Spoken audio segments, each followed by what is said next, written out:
بالله من الشيطان الرجيم. بسم الله الرحمن الرحيم. والذين يرمون أزواجهم ولم يكن لهم شهداء إلا أنفسهم فشهادة أحدهم 4 شهادات بالله إنه لمن الصادقين والخامسة أن لعنة الله عليه إن كان من الكاذبين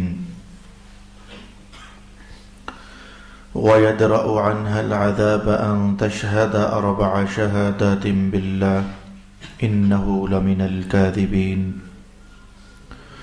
والخامسة أن غضب الله عليها إن كان من الصادقين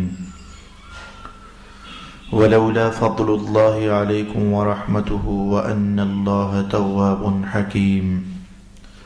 صدق الله مولانا العظيم. الصلاة والسلام عليك يا سيدي يا رسول الله. الصلاة والسلام عليك يا سيدي يا حبيب الله. الصلاة والسلام عليك يا سيدي يا شفيع المذنبين وعلى آلك وأصحابك يا سيدي يا رحمة للعالمين.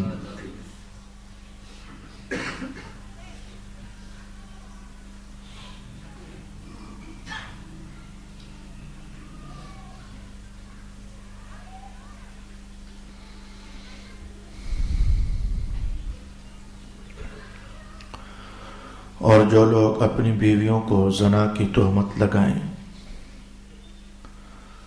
اور ان کے پاس خود ان کے سوا اور کوئی گواہ نہ ہو تو ان میں سے کسی ایک شخص کی گواہی یہ ہے کہ وہ 4 مرتبہ اللہ کی قسم کھا کر یہ کہے بے شک وہ ضرور سچوں میں سے ہے، اور 5ویں بار یہ کہے کہ اس پر اللہ کی لعنت ہو اگر وہ جھوٹوں میں سے ہو. اور عورت سے حد زنا اس طرح دور ہو سکتی ہے کہ وہ 4 مرتبہ اللہ کی قسم کھا کر کہے کہ بے شک اس کا خاوند ضرور جھوٹوں میں سے ہے، اور 5ویں بار یہ کہے کہ اس پر اللہ کا غضب نازل ہو اگر وہ سچوں میں سے ہے، اور اگر تم پر اللہ کا فضل اور اس کی رحمت نہ ہوتی تو تم پر فوراً عذاب نازل ہو جاتا، اور بے شک اللہ بہت توبہ قبول کرنے والا بہت حکمت والا ہے. صدق اللہ مولانا العظیم. اللہ رب العالمین نے سورۃ نور میں بہت سارے معاشرتی احکام، معاشرتی برائیوں کا حوالہ قائم فرمایا، اصلاح نفوس کے لیے، تربیت احوال کے لیے، گھروں کی خوشحالیوں کے لیے، عزت اور آبرومندی کی حفاظت کے لیے، ہر میاں اور ہر بیوی سکھ اور چین کے ساتھ جی سکیں، ان مقاصد کے لیے. گزشتہ جو سبق ہم نے سیکھا تھا وہ یہ تھا کہ رب کریم نے ارشاد فرمایا کہ وہ لوگ جو عورتوں پر تہمت لگاتے ہیں، زنا کی، قذف کرتے ہیں. قذف یعنی زنا کی تہمت لگانا. تو اگر تو وہ اس قول پر 4 گواہ پیش کر سکیں کہ واقعی جو کچھ میں کہہ رہا ہوں 4 بندوں اوروں نے بھی دیکھا ہے یہ گناہ ہوتے ہوئے، تو پھر تو ان کی خلاصی ہو سکتی ہے اور اس عورت کو حد زنا لگ سکتی ہے، 100 کوڑے یا رجم. اور اگر وہ اس بات پر گواہ پیش نہ کر سکیں تو اس کہنے والے کو 80 کوڑے لگائے جائیں گے. یہ بات ہم نے جان لی ہوئی ہے کہ گاڑی نکالنا اتنا آسان نہیں ہے. مذہب کی عدالت ہو، عدالتوں میں مذہب کا غلبہ ہو، جملہ صاف سا ہے. کوئی ناراض ہوتا ہے تو ہو جائے، نہیں ہوتا تو اس کی مرضی. اگر عدالتوں میں مذہب کے قانون کا غلبہ ہو تو یہ گالیوں کا نظام بھی رک جائے، چوریوں کا نظام رک جائے، زناؤں کا نظام رک جائے، شرابوں کا نظام رک جائے. حد جاری ہو جانے کے بعد 20 بندے تو ویسے ٹھیک ہو جاتے ہیں ہمارے ڈر کے اور ہمارے خوف کے. تو یہ تھا کہ اوروں کی جو خواتین ہیں ان کو زنا کی تہمت لگائی جائے تو 80 کوڑوں کی سزا رب کائنات نے ارشاد فرمائی. کچھ معاملہ اس سے بھی زیادہ سینسیٹیو ہے جو اب بیان ہو رہا ہے. اس کی سینسیٹیوٹی میں آپ کے سامنے تھوڑی دیر کے بعد 2 3 4 خفیہ جملوں کے اندر عرض کرنا چاہوں گا بھی. مدینہ کے ماحول میں ایک واقعہ پیش آ گیا، اور پھر دوسرا واقعہ بھی پیش آ گیا، اور پھر تیسرا واقعہ بھی پیش آ گیا۔ دو واقعات تو یہ آیتیں نازل ہونے سے پہلے ہی پیش آ گئے، اور ایک اس کے بعد پیش آیا۔ کل دو یا پھر کل تین واقعات پیش آئے۔ جو مسئلہ اب ہم قرآن حکیم میں سیکھنے جا رہے ہیں، ہمارے مذہب کی کتابوں میں اس کا نام ہے مسئلہ لعان۔ لعان کا مسئلہ یہ بڑا اہم ترین مسئلہ ہے۔ اللہ تعالیٰ رحم فرمائے، میں اپنے اس قول میں اور اس مشاہدے میں جھوٹا واقعہ ہو جاؤں، میں دعا کرتا ہوں، لیکن پھر بھی بہت دعا کرنے کے باوجود بہت سارے مقامات پر یہ مسئلہ وقوع پذیر ہے، ہو چکا بھی ہے، ہو رہا بھی ہے، اور ہوتا بھی رہے گا۔ مسئلہ لعان ہوا یہ تھا کہ حضرت عویمر عجلانی رضی اللہ تعالی عنہ حضرت عاصم کے پاس گئے اور جا کر کہنے لگے کہ یار ایک ماجرا میرے گھر پیش آ گیا ہے، اور ماجرا یہ ہے کہ میں گھر گیا ہوں تو ایک بیگانہ مرد میری زوجہ کے ساتھ ہم بستر تھا، اور میں نے دیکھ لیا ہے۔ اب اگر میں غیرت میں آ کر قتل کرتا ہوں تو بدلے میں مجھے قتل کر دیا جائے گا، اور اگر میں قتل نہیں کرتا ہوں تو غیظ اور غضب اور غصہ ہر وقت میرے اندر برقرار رہے گا۔ یہ ہوا کیا میرے ساتھ؟ میں دو حدیثوں کو ملا کر ایک ہی کر دیتا ہوں تاکہ عنوان ہم جلدی سمیٹنے کی کوشش کریں اور سیکھنے کی کوشش کریں۔ اور اگر میں وہ دوسری حدیث کے الفاظ ملانے لگا ہوں، اگر میں قتل نہیں کرتا، بلکہ اس سے پہلے ایک اور جملہ، یعنی یہ شخص آئے، اگر میں قتل نہیں کرتا بلکہ یہ کہتا ہوں کہ میری بیوی نے فلانے بندے کے ساتھ گناہ کیا ہے، اب میرے پاس گواہ تو نہیں ہے، مذہب تو کہتا ہے گواہ لے کر، اب ایسی پوزیشن میں گواہ لے کر آ سکتا ہوں؟ ایک تو اتنا خطرناک جرم میں نے خود دیکھ لیا، اب میں کیا باہر سے گلی محلے سے 4 بندے بلا کر لوں دیکھو میرے گھر میں کیا ہو رہا ہے؟ بڑا مشکل ہے گواہ پیش کرنا۔ یہ جو میں نے الفاظ بولے، یہ ایک تیسری حدیث کو ساتھ ملا کر بول رہے۔ حضرت سعد بن عبادہ رضی اللہ تعالی عنہ نے کہا تھا حضور یہ آیت نازل ہو تو گئی ہے، تو اس حالت میں جب کہ گناہ باقاعدہ چل رہا ہو تو کیا ہم محلے سے بندے بلا کر لائیں؟ دیکھو یہ ہمارے گھر کیا ہو رہا ہے حضور، یہ تو ممکن نہیں ہے۔ یعنی یہ تینوں حدیثوں کو ملا کر میں نے ایک ہی عنوان قائم کر دینا چاہا۔ میں پھر اس بات کو دہراتا ہوں تاکہ مسئلے کی نزاکت اور اس کا حوالہ ہمیں سمجھ آئے۔ عویمر عجلانی ایک تو یہ تھے جن کے گھر یہ ماجرا ہو گیا، پھر آیت اترنے کے بعد حلال ابن امیہ کے گھر میں یہ واقعہ پیش آ گیا۔ عاصم سے کہنے لگے یار عاصم، رسول اللہ صلی اللہ علیہ وسلم سے مسئلہ پوچھنا ہے، میں تو سخت پریشانی میں ہوں کہ اگر کوئی اپنی زوجہ کے ساتھ ایسا معاملہ ہوتا گھر میں دیکھے، اگر وہ ڈائریکٹ آ کر کہے گا کہ ایسا ہوا ہے تو تم گواہ مانگو گے، گواہ نہیں ہوں گے تو 80 کوڑے مار کر پیٹ لال کر دو گے، حالانکہ کہنے والا سچا ہے۔ غیرت میں اگر قتل کر دے گا تو اسے قتل کر دو گے، حالانکہ کہنے والا سچا ہے۔ اور اگر نہ وہ آ کر کچھ کہتا ہے اور نہ وہ قتل کرتا ہے تو جب تک زندہ رہے گا، بیگم اس کے ساتھ رہے گی تو وہ اندر آگ میں جلتا رہے گا، یہ کیا ہوا؟ تو پھر بھی میں نے اسے اپنے گھر میں رکھا ہوا، کیا کروں یار؟ مہربانی کر یار حضور سے جا کر یہ مسئلہ پوچھ میرے لیے۔ جناب عاصم حضور کی خدمت میں آئے اور آ کر مسئلہ اٹھا دیا کہ یا رسول اللہ اگر کوئی شخص اپنے اہلیہ کے ساتھ ایسا دیکھے تو پھر اگر وہ آ کر کہے گا تو 4 گواہ مانگے جائیں گے، گواہ نہیں ہوں گے تو اس کی پیٹھ لال ہو جائے گی 80 کوڑے کھا کر، اگر وہ قتل کرتا ہے تو اسے قتل کر دیا جائے گا، جرم حالانکہ اس کا کوئی نہیں ہے، اور اگر وہ چپ رہتا ہے تو غیظ اور غصے کی حالت میں چپ رہے گا تو وہ کرے کیا یا رسول اللہ؟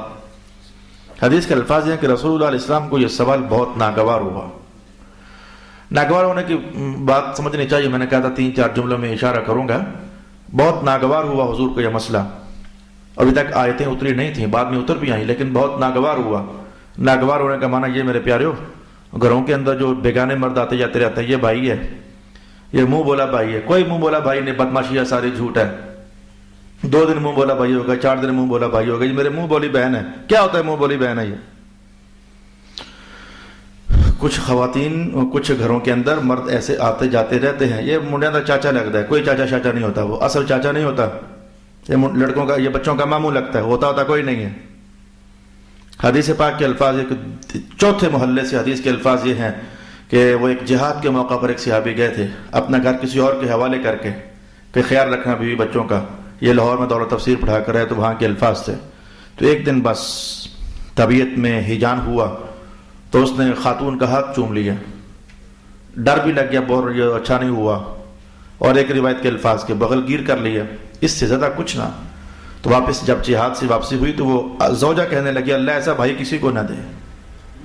جن کو تم بھائی کہتے ہو منہ بولا بھائی، بچوں کا ماموں ہے، یا تمہارا چاچو ہے، یا تمہارا فلانا ہے، سب بکواس بازی ہے، کچھ بھی نہیں ہے. صاف سی بات ہے، منہ بولے بھائی بہن یہ تمہارے سامنے کرتوت تھوڑا کریں گے. جب تم کھلے عام ان کو گھروں میں آنے جانے کی اجازت دو گے تو پھر یہ نعوذ باللہ العزیز، اے اللہ میں اس قول میں جھوٹا ہو جاؤں، وہ موقع کی تاڑ میں رہیں گے. رسول اللہ علیہ وسلم ناپسند کیا، مانا یہ تھا کہ ایسا ماحول بنایا کیوں تم لوگوں نے، کوئی بیگانہ تمہارے گھروں میں آئے ہیں کیوں،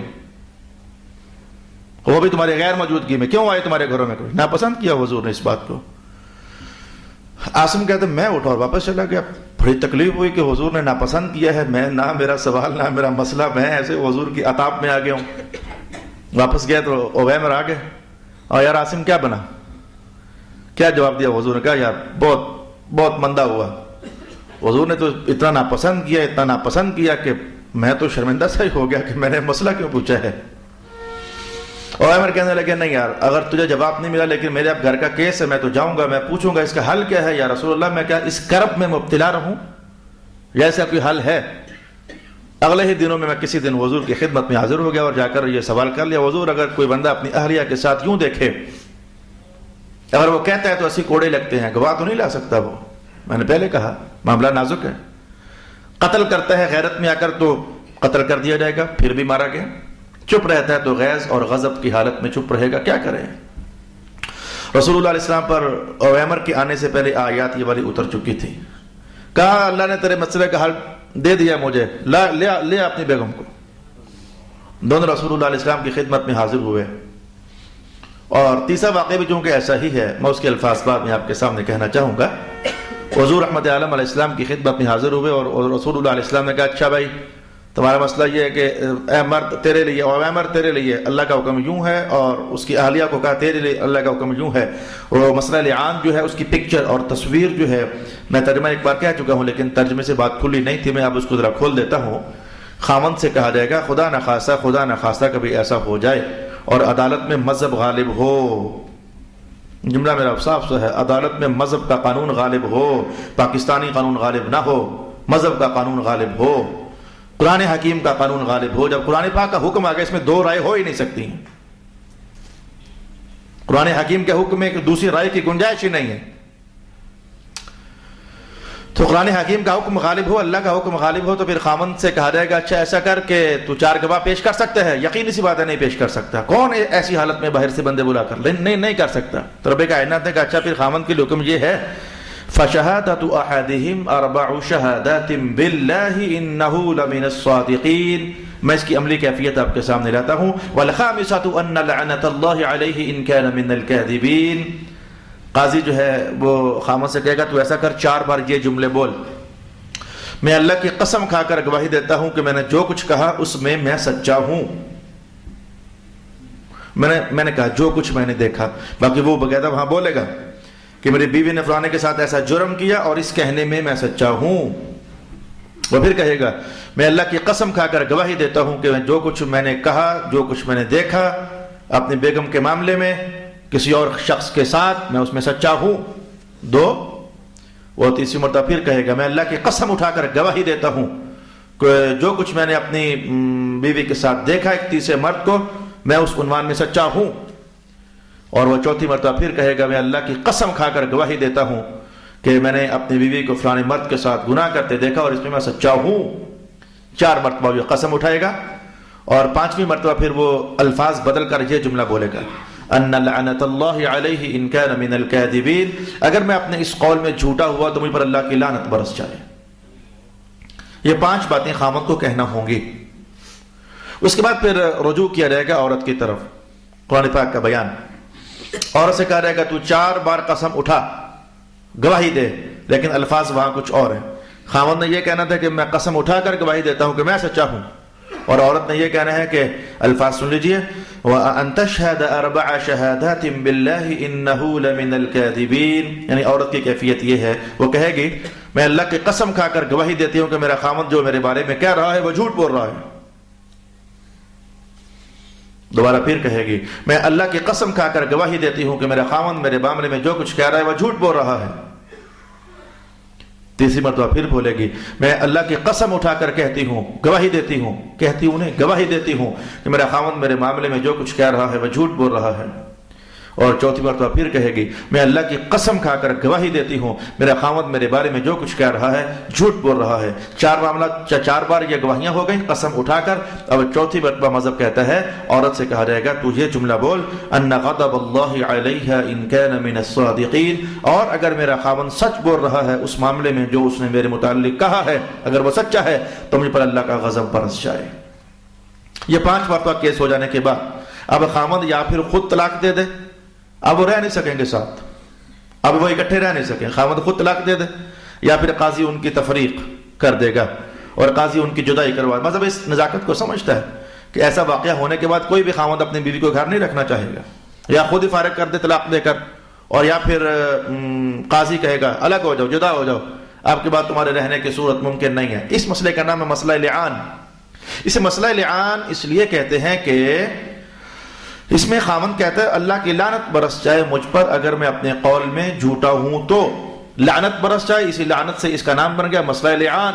ایک بات تو یہ سمجھیے، اور دوسری بات 5ویں مرتبہ عورت کہے گی مجھ پر اللہ کا غضب ہو جائے، حالانکہ مرد نے کہا تھا مجھ پر اللہ کی لعنت ہو جائے۔ یہ فرق اس لیے ہے، ائمہ تفسیر نے ارشاد کیا کہ عورتوں کی عادت ہوتی ہے وہ سارا دن لعنت ڈاف لعنت دور لعنتی فٹ موترا دور لعنتی، یہ لعنت کے الفاظ کئی عورتیں ہوتی ہیں، ساری نہیں، پاک باز ہوتی ہیں، پاکیزہ سیرت بھی ہوتی ہیں، زبان کو سنبھالنے والی بھی ہوتی ہیں۔ اعلان دان کرنا یہ عورتوں کا ایک سمجھیں کہ میجارٹی اس میں انوالو ہوتی ہے، تو ان کے لیے لفظ لعنت بولنا روٹین ورک ہے، وہ گھبرائیں گی نہیں، ڈریں گی نہیں، لہذا ان کو کہا تم لعنت نہ بولو۔ خواتین سے یہ کہا گیا تم 5ویں مرتبہ یہ جملہ بولو اللہ کا غضب برس جائے مجھ پر اگر میں اپنے اس قول میں جھوٹی ہوں گی تو غضب کا لفظ باہر کے، لعنت بھی خطرناک لفظ ہے، ڈرانے کے لیے لعنت بھی خطرناک لفظ ہے، لیکن وہ روٹین ورک میں عورتیں پرواہ نہیں کرتی، ڈرتی نہیں ہے۔ کہا عورت کہے گی اللہ کا غضب مجھ پر برس جائے اگر میں اس معاملے میں، اگر میرا خاوند اس معاملے میں سچا ہوگا تو۔ یہ ہے مسئلہ لعان کی کاروائی جو قرآن حکیم نے ارشاد فرمائی۔ ایسا ہو گیا، یہ حکم تو آ گیا تھا، رسول پاک علیہ السلام نے کہا آ جاؤ بھائی تمہارا مسئلہ آ گیا ہے۔ پوری کاروائی رسول پاک علیہ السلام نے دہرائی، اور عمر سے کہا چل بھائی تو 4 مرتبہ گواہی دے لیکن قسم کھا کر گواہی دے۔ ایک ہوتی ہے سمپل گواہی، ایک ہوتی ہے موقت بالقسم، قسم کو ساتھ جوڑ کر کے گواہی دینا۔ اچھا وہ 4 بار انہوں نے گواہی دے دی، جب 4 بار گواہی دی تو 5ویں بار حضور نے فرمایا کہ اچھا اب تو 5ویں بار بول اگر میں اپنے اس قول میں جھوٹا ہوں تو مجھ پر اللہ کی لعنت، لیکن ٹھہر جا، بول لیکن ٹھہر جا، سوچ لے اب بھی اگر تو جھوٹ بول رہا ہے تو توبہ کر لے۔ کہا حضور میں کیسے جھوٹ بول رہا ہوں، میں سچ بول رہا ہوں، ایسا ہوا ہے۔ رسول پاک علیہ السلام نے کہا اچھا اگر ہوا ہے تو پھر 5ویں بار اٹھا لے یہ لعنت کا قول کر دے۔ انہیں کر دیا، بیوی کو حاضر کیا گیا۔ 4 مرتبہ رسول پاک علیہ السلام نے یہی قول فرمایا بول میں اللہ کی قسم کھا کر گواہی دیتی ہوں 4 مرتبہ کہ میرا خامن جھوٹا ہے، میرا خامن جھوٹا ہے، میرا خامن جھوٹا ہے۔ 4 مرتبہ ہو گیا، 5ویں بار حضور نے فرمایا تھا کہ اب تو نے کہنا ہے مجھ پر اللہ کا غضب اگر میرا خامن سچا ہے تو، لیکن رک جا، اسے ترغیب دی حضور رک جا، اللہ کا غضب برس جائے تو بچنا مشکل ہو جائے گا، رک جا، اب بھی اگر موقع ہے توبہ کرنا چاہے توبہ کر لے، اللہ کے غضب سے بچ جا۔ وہ رکی اور رک کر کے تھوڑی دیر سوچا اور پھر ساتھ کہنے لگے نہیں میں قسم اٹھاؤں گی، میں وہ غضب کا قول کروں گی۔ اس کا یہ رکنا ہی دلیل تھا کہ معاملہ گڑبڑ ہے۔ اس نے کہا کہ اب میں اگر اقرار کرتی ہوں میرا پورا خاندان ذلیل ہوتا ہے، رسوا ہوتا ہے، میں اقرار نہیں کروں گی، میں یہ جملہ کہوں گی اللہ کا غضب مجھ پر برس جائے اگر میرا خامن سچ بولتا ہے۔ رسول اللہ علیہ السلام نے جب اس سے 5واں قول کروا لیا تو عویمر کہنے لگے حضور کے ارشاد فرمانے سے قبل ہی حضور اب کے پاس میں اس کو اپنے پاس نہیں رکھ سکتا، میں اس کو طلاق دیتا ہوں، میں اس کو طلاق دیتا ہوں، میں اس کو طلاق دیتا ہوں۔ لگے ہاتھ ایک مسئلہ بھی آپ کو سمجھ آئے گا، میں اس کو طلاق دیتا ہوں، میں اس کو طلاق دیتا ہوں، میں اس کو طلاق دیتا ہوں۔ تو رسول اللہ علیہ السلام نے ان کے درمیان جدائی ڈلوا دی، چلے گئے۔ جانے کے بعد نگاہ نبوت آپ کو پتہ ہے کہ جو سارے جہان کی وسعت اللہ نے ادھر ہی تو رکھی ہوئی تھی، کون اللہ نگاہ نبوت کی وسعت کے دائروں سے بچ سکتا تھا؟ رسول اللہ علیہ السلام نے بس اشارہ دے دیا کہ لگتا ہے ایسے ہے کہ اس عورت کے ہاں بچہ پیدا ہوگا اور وہ کالے سے رنگ کا ہوگا اور اس کے بال گھنگریالے سے ہوں گے۔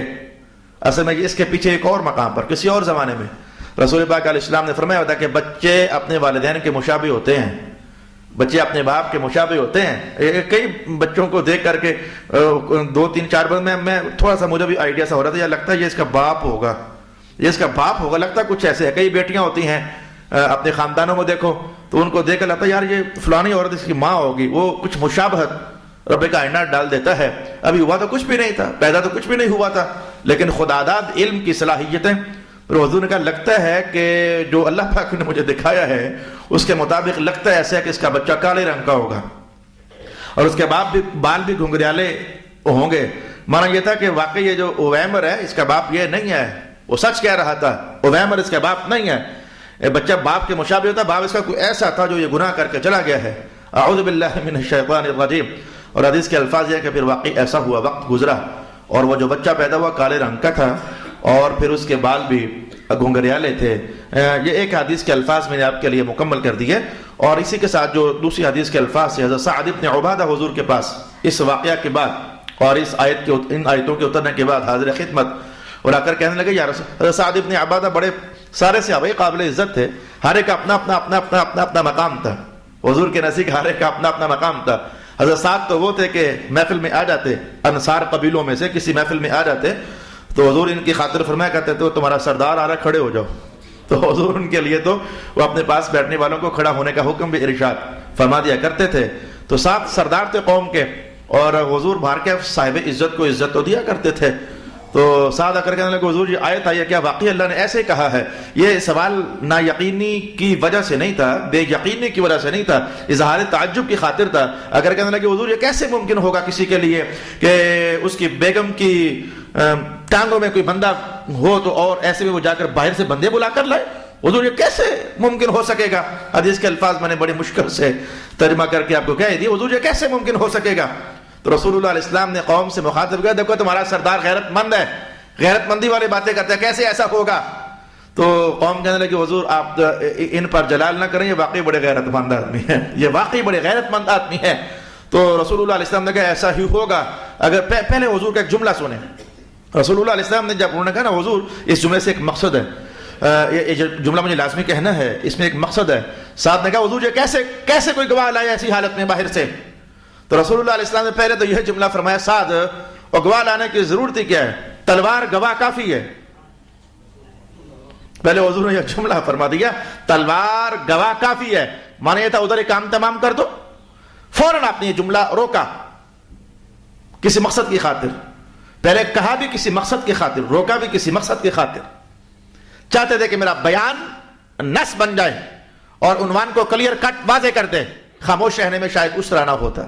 کہا تلوار گواہ کافی ہے، پھر حضور نے جملہ روکا اور رک کر کے اسپیشل آمدن ایسا کیا، پہلے یہ جملہ آمدن فرمایا اور پھر تاکہ بات مکمل کھلے، اور پھر کہا نہیں سعد اگر تلوار سے فیصلے فوراً ہونے لگ گئے تو مجھے پھر خطرہ ہے کہ بعد میں دڑا دڑ قتل ہوں گے غیرت کے نام پر۔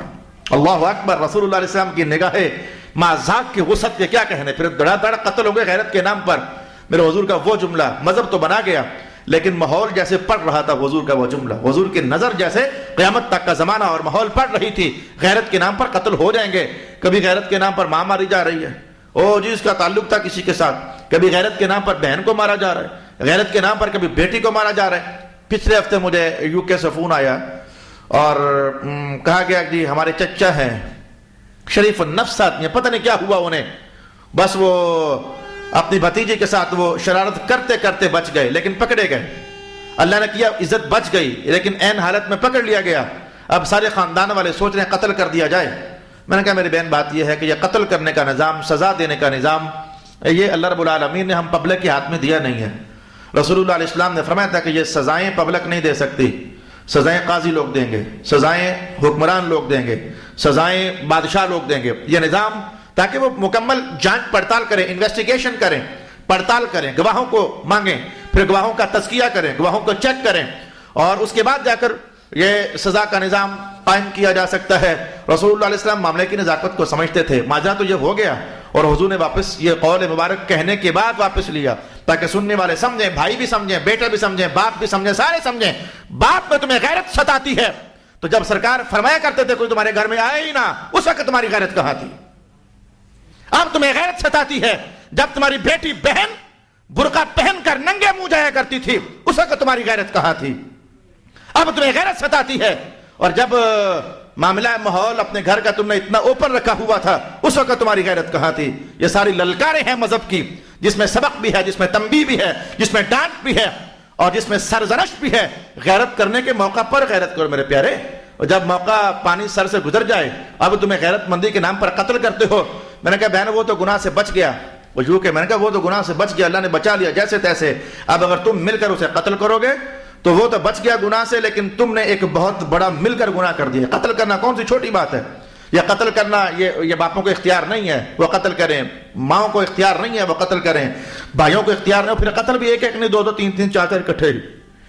شیطان ہے، اس نے گھروں کو آگ لگانی ہے، اسے لوگوں کو دوزخ میں، رات کا سبق آیا نہیں ہے اعوذ بک من ھمزات الشیاطین، بانے بانے سے چکر بازیوں سے مکر بازیوں سے بندوں کو ہانک رہا ہے دوزخ کی طرف، بندوں کو دھکیل رہا ہے دوزخ کی طرف، شیطان کے دھکیلنے کو دوزخ کی طرف اور ہانکنے کو دوزخ کی طرف حمزہ کے ساتھ تعبیر کیا گیا، تو اسی لیے مسلمانوں کو حکم دیا گیا اللہ سے پناہ مانگا کرو، اے اللہ شیطان کے حمزوں سے بچا ہمیں اور شیطان کے لمزوں سے بچا ہمیں۔ یہ حمزے اور لمزے شیطان کے یہی تو ہوتے ہیں، خیالات، افکار، تصورات، سوچیں اور ہیجانات بندے میں ورغلا کر کے، تو غیرت کے نام پر قتل، غیرت کے نام پر کیا سے کیا کیا کیا کیا کیا وہ کروا دیتا ہے۔ اب مجھے زیادہ نہ بھی کہوں تو مجھ سے بڑا جیو تمہارے گھروں میں پڑا ہوا ہے، مجھ سے بڑا نیوز کاسٹر تمہارے گھروں میں پڑا ہوا، سنتے ہو، اخباریں پڑھتے ہو، یہ سب غیرت کے نام پر جان جانا چاہیے کہ ہمیں قتل کرنے کی اجازت نہیں ہے۔ قتل کریں گے، ایک جرم انہوں نے کیا، ایک ہم نے کر دیا، دونوں مجرم ہو گئے، اسے شیطان وہ جرم کروا کر دوزخ میں لے جانے کے چکر میں آ گیا، اور ہم سے غیرت کے نام پر قتل کروا کر تو دوزخ کی طرف دھکیلنے کے چکر میں آ گیا۔ الغرض میرے بھائی اس کا نام ہے۔ اچھا تو حضور نے کہا دیکھو تمہارے سردار کو یہ غیرت مندی کرتا ہے، لیکن خیر واپس سے لے کے پہلے حضور نے کہا قتل تلوار گواہ کافی ہے، اور پھر فرمایا کہ نہیں، اگر میں تلوار کے نام تلوار کو گواہ کافی قرار دے دوں تو نشوں کی حالت میں لوگ پتہ نہیں کیا سے کیا، یہ حدیث کے الفاظ ہیں، نشوں کی حالت میں لوگ قتل کر دیں گے اور کہیں گے ایسا ایسا ہو گیا تھا، اور غیرت کے نام پر لوگ قتل کریں گے اور کہیں گے ایسا ایسا ہو گیا تھا۔ تو پھر رسول پاک علیہ الصلوۃ والسلام نے ان دونوں کے درمیان تفریق اور جدائی ڈلوا دی، ان کو بلایا گیا اور بلایا کر یہی کیس ان کے سامنے جو قرآن پاک نے کہا تھا دہرا دیا گیا۔ ایک تو اس مسئلے کا حل قرآن حکیم نے جو ارشاد کیا میں نے آپ کو وہ بیان کیا، لگے ہاتھوں بڑے پرانے زمانے کا کنڈا نکلا ہوا ہے، کوئی نہیں مانتا تو ہماری کوئی ذمہ داری نہیں ہے، غرض نہیں ہے ہماری، نہیں مانتا تو نہ مانے، ہمارا اس میں کیا ہے۔ لیکن یہ کانٹا تو حضور اپنے زمانے ہی میں نکال گئے تھے کہ حضور کے سامنے 3 بار طلاق دی عویمر نے، تو اگر یہ 3 بار ایک کی نشست میں طلاق دینا ٹھیک نہ ہوتا، ایک ہی واقعہ ہوتی تو حضور کہتے ہو عویمر ایک دے نا، یہ 3 تو کیوں دے رہا ہے؟ اور حضور منع فرما، ظاہر ہے کہ غلط کام حضور کے سامنے ہو، نبی کی ذمہ داری ہے، فرض منصبی ہے کہ غلط کام دے کر چپ نہیں رہ سکتا، اللہ کا حکم یہ ہے۔ سب سے بڑی ذمہ داری نبی پاک کی ہوتی ہے کہ وہ گناہ دے کر روکیں، غلطی دے کر روکیں۔ حضور نہ روکا، امام اعظم کہتے ہیں یہی تو دلیل ہے کہ اگر 3 طلاقیں ایک نشست میں دی جائیں اور واقعہ نہ ہونی ہوتی تو حضور روک نہ دیتے کہ عمر بس ایک کافی ہے، تو 3 دے رہا ہے، چل ایک ہی ہوئی ہے، باقی 2 پہ سوچ لینا۔ پھر ایک تو یہ مسئلہ لگے ہاتھوں ہم نے سمجھ لینا چاہا، اور دوسرا کہ اختلاف بھی ہے، اس اختلاف کا اگرچہ آپ سے تعلق نہیں ہے، آپ کا جو مدعا تھا پورا ہو گیا، لیکن اب اگلا عنوان اتنا لمبا ہے اور طویل ہے کہ میں چھیڑ نہیں سکتا منٹ ڈیڑھ میں۔ میں اختلافی بس اشارات آپ کے سامنے کر دیتا ہوں۔ حنفیوں کے مابین اور شافیوں کے مابین مارکۃ الآراء اختلاف ہے، یہ لعان شہادتیں ہوتی ہیں یا قسم ہوتی ہے؟ حنفیوں کی تحقیق میں یہ شہادت ہوتی ہے، موقت بالقسم ہوتی ہے۔ یہ سارے جملے مجھے پتہ ہے آپ کے ماحول کے نہیں ہیں، لیکن میں اپنا وقت پورا کر رہا ہوں۔ یہ باریک مسائل ہیں اور عدالت کے ساتھ تعلق رکھنے والے مسائل ہیں۔ یہ گواہیاں ہوتی ہیں، حنفیوں کے نزدیک یہ گواہیاں ہوتی ہیں، فشہادۃ 4 4 شہادتیں گواہیاں ہوتی ہیں، قسم ساتھ جوڑی جاتی ہے۔ شافی کہتے ہیں نہیں، یہ 4 قسمیں ہوتی ہیں، گواہی ساتھ جوڑی جاتی ہے۔ یہ کہنا کہ یہ واقعہ، یہ معاملہ شہادت ہے یا یہ قسم ہے، یہ اس پر بے شمار آگے پھر مسائل جنم لیتے ہیں، اور پھر اسی کے حساب سے نتائج مختلف ہوتے چلے جاتے ہیں۔ اور دوسری چیز حنفیوں اور شافیوں کا یہ بھی اختلاف ہے اپنے مقام پر کہ کیا لعان کرنے کے فوراً بعد خود بخود میاں بیوی الگ ہو جاتے ہیں یا کوئی کاروائی کرنی پڑتی ہے؟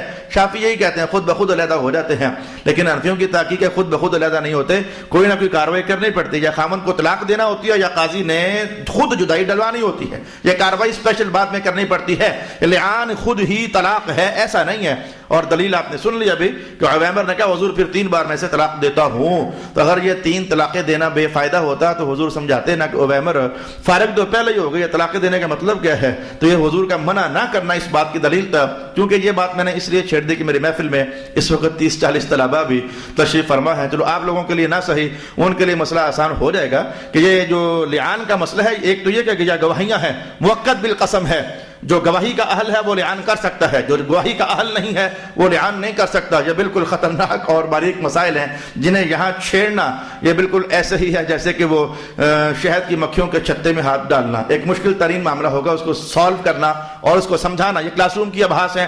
اور دوسری میں نے آپ سے یہ کہا کہ لعان ہوتے ہی طلاق ہو نہیں جاتی ہے بلکہ اس کے بعد طلاق دینی پڑتی ہے۔ اور تیسری بات پھر میں نے آپ سے یہ بھی کہنا چاہی ہے کہ یہ اس طرح کے واقعات اگر ہو جائیں تو سزا ہم لوگ نہیں دے سکتے۔ اور چوتھی بات میں نے آپ کو یہ بھی کہنا چاہی ہے، غیرت مندی کا جو پراپر وقت ہوتا ہے نا، پڑ گئے سجدے میں جب وقت قیام آیا، یہ کام ٹھیک نہیں ہے۔ قیام کے وقت قیام اچھا ہوتا ہے، سجدے کے وقت سجدہ اچھا ہوتا ہے، رکوع کے وقت رکوع اچھا ہوتا ہے، قعدے کے وقت قعدہ اچھا ہوتا ہے۔ یہ غیرت مندی کا زمانہ تب ہوتا ہے جب تمہارے گھروں میں ماحول کی اوپننگ چلتی ہے، یہ کزن ہوتے ہیں آپس میں، یہ فلانے ہوتے ہیں، چاچا لگتا ہے، منہ بولا ماموں لگتا ہے، خالو لگتا ہے، کوئی سب جھوٹ کے رشتے ہیں، جو تمہارا کچھ نہیں لگتا وہ کچھ بھی نہیں لگتا ہے۔ گھروں میں کھلے عام اسی آنے جانے کی اجازت خاص کر کے تمہاری غیر موجودگی میں، خاص کر کے تمہاری غیر موجودگی میں انہیں ہرگز اپنے گھروں میں آنے کی اجازت نہیں دینی چاہیے۔ اپنے ماحول کو خود سنبھالو۔ رسول اللہ علیہ السلام نے سخت ناگواری کی کا اظہار فرمایا تھا کہ یہ کیا ماحول تم لوگوں نے بنایا ہوا ہے، صلی اللہ علی حبیبہ محمد وعلی آلہ واصحابہ اجمعین۔ اور آخری آیت یہ ہے کہ ولولا فضل اللہ علیکم ورحمتہ وان اللہ تواب حکیم، اور اگر تم پر اللہ کا فضل اور اس کی رحمت نہ ہوتی تو تم پر فوراً عذاب نازل ہو جاتا، اور بے شک اللہ بہت توبہ قبول کرنے والا، بہت حکمت والا ہے۔ صدق اللہ العظیم۔